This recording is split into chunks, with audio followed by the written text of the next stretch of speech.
আমি বৃহত্তর বগুড়া সমিতির জেলা আমাদের সাধারণ সম্পাদক মহোদয় বলে গেছেন, আমি সাধারণ সম্পাদক নির্বাচিত হয়েছিলেন ভোটের মাধ্যমে।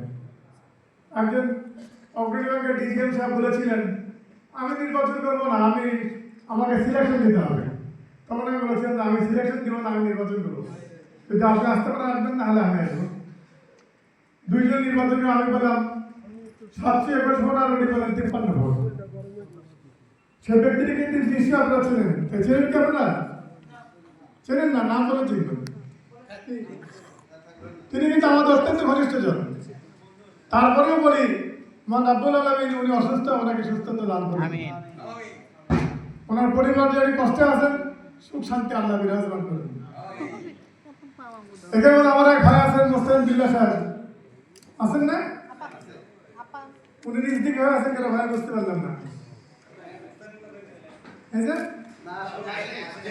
আসে নাই। যাই হোক, আল্লাহ সুবহানাহু ওয়া তাআলার কাছে প্রার্থনা করি আমরা বগুড়াবাসী যারা দায়িত্বে আছি, এখানে এই সংগঠনের দায়িত্বে আছি, বগুড়া সমিতির দায়িত্বে আছি, তথা বগুড়াকে আগায় নেওয়ার দায়িত্বে আছি, তাদের সকলকে সুস্থ রাখুন, নানান রকম বিপদ আপদ থেকে রক্ষা করুন।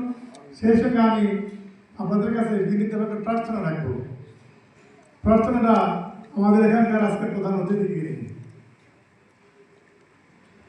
আমরা সকলেই প্রার্থনা করি মহান রাব্বুল আলামিন যেন ওনাকে 12 তারিখে নির্বাচন হবে, 12 ফেব্রুয়ারিতে, ওনাদের 15 থেকে 18 ফেব্রুয়ারির মধ্যে উনি যেন সচিব হতে পারেন ইনশাআল্লাহ।